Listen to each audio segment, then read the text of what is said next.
2023년 국내 증권사 중 영업이익 1조 원을 넘긴 곳이 몇 곳인지 아십니까? 단 한 곳도 없었습니다. 그런데 2025년에는 5곳입니다. 미래에셋, 한국투자, 삼성, 키움, 메리츠. 불과 2년 만입니다. 증권사들이 갑자기 투자를 잘한 게 아닙니다. 연구를 더 잘하게 된 것도 아닙니다. 주식 시장이 좋아진 건 맞는데 그게 전부가 아닙니다. 진짜 이유가 하나 있습니다. 개인 투자자들이 사고 팔고 또 사고 파는 횟수가 폭발적으로 늘었습니다. 그 거래 한 건 한 건마다 증권사 계좌에 수수료가 쌓였습니다.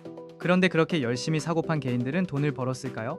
NH투자증권이 2025년 10월 말 기준 자사 고객 약 240만 명의 계좌를 전수 분석했습니다.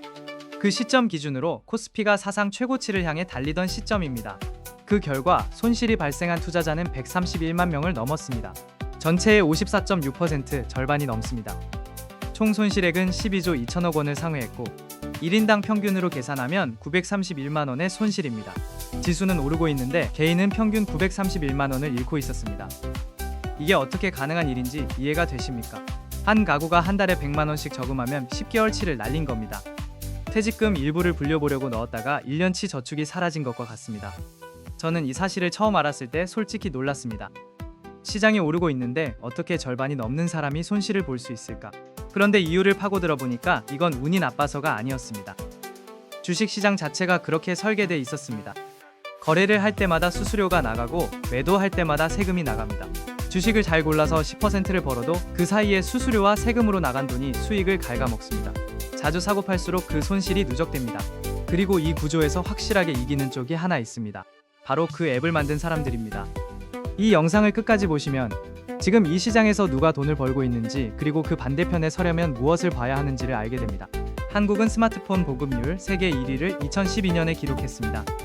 당시 전 세계 평균의 4.6배였습니다. 그리고 지금 한국 성인의 98%가 스마트폰을 씁니다. 60대도 96%입니다. 그 스마트폰 안에 주식 앱이 깔리면서 지하철, 식당, 새벽에 버튼 한 번에 매매가 가능해졌습니다. 전체 주식 거래의 66%가 지금 모바일에서 일어납니다. 그 결과 한국 개인 투자자들의 평균 주식 보유 기간은 얼마인지 아십니까? 자본시장연구원이 실제 계좌 데이터를 분석했더니 중간값 기준으로 3일이었습니다. 사흘 만에 삽니다. 그리고 사흘 만에 팝니다.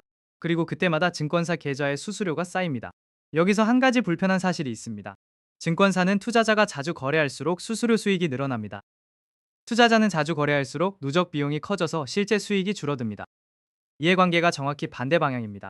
그 증권사가 만든 앱이 지금 여러분 주머니 속에 들어가 있습니다. 2026년 1월 토스증권이 국내 주식 거래 수수료를 전면 무료로 전환했습니다. 그달 토스증권의 국내 주식 거래 대금이 70조 2천억 원을 기록했습니다. 직전 달인 2025년 12월에 29조 7천억 원에서 한 달 만에 136% 폭증했습니다. 수수료를 없앴더니 거래량이 2배 넘게 터진 겁니다. 그런데 여기서 당연히 이런 의문이 드셔야 합니다. 수수료를 안 받으면 어떻게 돈을 버냐고? 답은 이렇습니다. 거래가 많아지면 신용융자가 늘어납니다.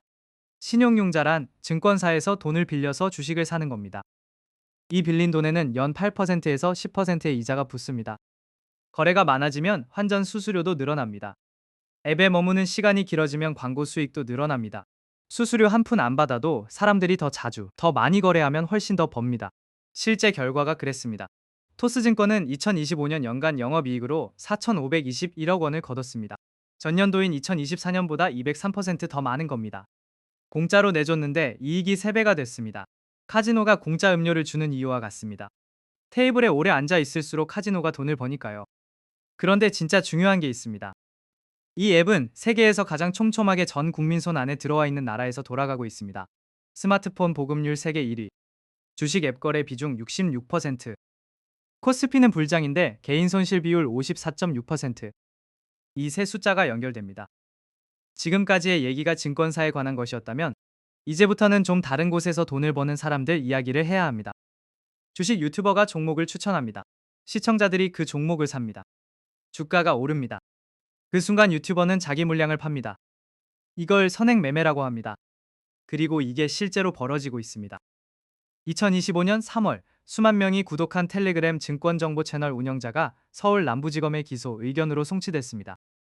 핀플루언서 들어보셨습니까? 파이낸셜과 인플루언서를 합친 말입니다. 유튜브나 텔레그램에서 투자 정보를 올리며 수십만 명의 팔로워를 거느린 사람들입니다. 이 핀플루언서는 306개 종목을 활용해 수년간 22억 7천만 원의 부당이득을 챙겼습니다. 방식은 단순했습니다. 채널에 종목명을 올리면 구독자들이 몰려 주가가 오릅니다. 오르는 순간 자기 물량을 팝니다. 구독자들은 꼭지에서 삽니다. 추천이 아니라 출구 전략이었습니다. 당연히 이런 의문이 생기실 겁니다. 그건 불법으로 적발된 극단적인 사례 아니냐고. 합법적인 채널은 괜찮은 거 아니냐고. 주식 유튜버가 A 종목을 소개합니다.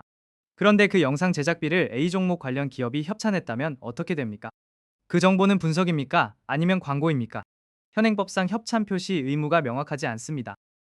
금감원이 올해 들어 금융투자 광고 규제 태스크포스를 가동한 이유가 바로 이겁니다. 규제가 생기기 전까지는 시청자 스스로 판단해야 합니다. 그리고 가장 위험한 대목이 있습니다. 5060 중장년층이 리딩방 사기의 주된 피해 계층입니다. 금감원이 올해 1월부터 4월까지 접수된 피해 제보를 분석했더니 평균 피해 금액이 1억 8천만 원이었습니다. 퇴직금을 투자하는 경우가 많았기 때문입니다. 스마트폰 보급률 세계 1위 국가에서 60대의 96%가 스마트폰을 씁니다. 그 스마트폰으로 유튜브를 보고 주식 앱을 열고 리딩방 링크를 누릅니다. 기술이 발전할수록 이 생태계 안으로 더 많은 사람이 끌려 들어오는 방향입니다. 이 영상을 보고 계신 분들 주변에도 그런 분이 있을 겁니다. 부모님이 유튜브에서 본 종목을 사고 싶다고 하고 리딩방에서 좋은 정보가 왔다고 하면 그 순간이 가장 위험한 순간입니다. 정보처럼 보이는 것들이 실제로는 누군가의 수익 모델이라는 걸 먼저 의심하는 것. 그게 지금 이 시대에 주식을 하는 사람이 갖춰야 할 가장 기본적인 방어선입니다. 여기서 많은 분들이 이렇게 생각하실 겁니다. 한국 개인 투자자들이 너무 단타를 치니까 시장 전체가 저평가되는 거 아니냐고. 코리아 디스카운트, 그러니까 한국 기업들이 해외 기업보다 싸게 평가받는 원인이 결국 개미들 때문이 아니냐고. 아닙니다. 데이터가 그렇게 말하지 않습니다. 자본시장연구원이 45개국 3만 2천여 개 상장 기업을 분석한 결과가 있습니다. 한국 상장 기업의 PBR, 그러니까 주가순자산 비율은 선진국 평균의 52% 수준입니다. 같은 아시아 국가들과 비교해도 69%밖에 안 됩니다. 코리아 디스카운트는 분명히 존재합니다. 그런데 같은 연구의 결론이 이렇습니다. 단기 투자 성향이 코리아 디스카운트에 영향을 준다는 근거는 확인되지 않았다. 개미들이 단타를 쳐서 시장이 저평가된 게 아닙니다. 그러면 진짜 원인이 뭐냐? 세 가지입니다. 주주환원 미흡, 기업 지배구조 취약, 회계 불투명성. 쉽게 말하면 이렇습니다. 기업이 돈을 벌어도 주주에게 돌려주지 않는다는 겁니다. 직장인이 월급을 받는데 통장 잔고가 안 올라간다고 생각해 보세요. 분명히 수입은 있는데 어디론가 다 나가고 있는 겁니다. 한국 상장사가 주주 입장에서 딱 그 모습이었습니다. 미국 기업은 순이익의 상당 부분을 배당이나 자사주 매입으로 주주에게 돌려줍니다. 한국 기업은 그 비율이 훨씬 낮았고 돌려주지 않은 돈은 대주주 일가의 사업 확장, 계열사 지원, 내부 유보로 흘러갔습니다. 여기서 닭이 먼저냐 달걀이 먼저냐 문제가 있습니다. 개미들이 단타를 쳐서 기업이 주주 환원을 안 하는 게 아닙니다. 기업이 주주 환원을 안 하니까 개미들이 단타를 칠 수밖에 없는 겁니다. 왜냐면 배당도 없고 주가도 안 오르면 기다릴 이유가 없으니까요. 오를 것 같을 때 사고, 오르면 팝니다. 이게 합리적인 선택인 겁니다. 구조가 그렇게 만든 거지 개미들이 단기적으로 행동하는 게 원인이 아닙니다. 그러면 이 구조가 바뀌고 있냐? 이게 진짜 질문입니다. 한국거래소가 시행한 밸류업 프로그램이 있습니다. 기업들이 자발적으로 주주환원 계획을 공시하도록 유도하는 겁니다. 강제가 아닙니다. 인센티브를 주는 구조입니다. 그런데 결과가 나오기 시작했습니다. 2025년 말 기준 코리아 밸류업 지수는 89.4% 상승했습니다. 같은 기간 코스피 상승률인 75.6%를 약 14%포인트 웃돌았습니다. 주주환원을 선언한 기업들의 돈이 먼저 몰렸고 그 기업들의 주가가 먼저 올랐습니다. 방향 자체는 맞습니다. 하지만 여기서 반드시 리스크도 봐야 합니다. 밸류업 프로그램은 자발적 참여 방식입니다. 2025년 말까지 공시에 참여한 기업은 174곳이었습니다. 코스피 상장사 전체의 20% 남짓입니다. 80%는 아직 참여조차 안 했다는 뜻입니다. 그리고 공시를 했어도 실제로 자사주를 소각했는지 배당을 늘렸는지는 따로 확인해야 합니다. 선언으로 끝난 곳이 있고 실제로 행동으로 옮긴 곳이 있습니다. 이 둘을 구별하는 게 지금 이 시장에서 가장 중요한 판단입니다. 지금 이 순간에도 흥미로운 숫자 하나가 있습니다. 2026년 4월 기준 코스피 상장사 804개 중 511개 회사가 PBR 1 미만입니다. 63.5%입니다. 10개 중 6개 이상입니다. PBR 1 미만이라는 건 이런 뜻입니다. 그 회사를 지금 당장 문 닫고 자산을 팔면 주가보다 더 많은 돈이 나온다는 얘기입니다. 회사를 해산하는 게 주식을 사는 것보다 낫다고 시장이 판단하고 있다는 겁니다. 그런데 이미 밸류업에 참여한 기업들의 주가는 지난 2년 동안 먼저 올랐습니다. 코리아 밸류업 지수가 89.4% 올랐고 코스피 전체 상승률보다 14%포인트 더 높았습니다. 바꿔 말하면 이렇습니다. 주주에게 돌려주겠다고 선언한 기업들은 이미 시장에서 재평가를 받기 시작했습니다. 그런데 그 재평가가 아직 시작도 안 된 기업이 전체의 63%나 남아있다는 겁니다. 시나리오 A는 이렇습니다. 앞으로 대형 그룹사들이 밸류업 공시에 본격 참여하고 상법 개정으로 주주 보호가 강화되면 지금 PBR 1 미만에 머물던 기업들이 순차적으로 재평가를 받습니다. 이 경우 지금 PBR이 낮으면서 주주 환원 이지를 보이는 기업이 가장 큰 수혜를 받습니다. 시나리오 B는 이렇습니다. 대형 그룹사들이 계속 움직이지 않고 참여 기업들도 공시만 하고 실제 배당이나 자사주 소각으로 이어지지 않으면 밸류업 효과는 반쪽짜리로 끝납니다. 코스피가 상승해도 낮은 PBR 기업들은 소외된 채로 남습니다. 저라면 솔직히 어느 쪽도 확신하지 못할 것 같습니다. 두 시나리오 모두 현실에서 벌어지고 있는 조각들이 있거든요. 그래서 지금 개인 투자자가 해야 할 판단은 하나입니다. 내가 보유하거나 관심 있는 기업이 주주에게 돈을 돌려주기 시작하는 기업인지 아닌지. 판단 방법은 생각보다 단순합니다. 첫째, 한국거래소 킨드 공시 시스템에서 그 기업이 기업가치 제고 계획을 공시했는지 확인하세요. 누구나 무료로 조회할 수 있습니다. 공시했다면 자사주를 실제로 소각했는지 배당을 늘렸는지까지 확인하면 됩니다. 공시는 했는데 행동이 없으면 선언으로 끝난 겁니다. 둘째, 그 기업의 PBR이 지금 얼마인지 보세요. 1 미만이면 저평가 구간입니다. 거기서 주주환원 공시가 나오면 재평가가 시작됩니다. 이 조합이 지난 2년간 수익을 만든 패턴이었습니다. 셋째, 대주주 지분이 높은데 주주환원을 안 하는 기업은 이유를 따져봐야 합니다. 주주환원을 늘리면 대주주도 같이 이익을 봅니다. 그런데도 안 한다면 지배구조 개편을 앞두고 현금을 쥐고 있거나 다른 계산이 있다는 뜻입니다. 이 경우 기다리는 것도 전략이지만 언제 움직일지 알 수 없다는 리스크는 그대로 안고 가야 합니다. 이 영상 처음으로 돌아가 보겠습니다. 2023년 영업이익 1조 원을 넘긴 증권사는 단 한 곳도 없었습니다. 2025년 5곳이 됐습니다.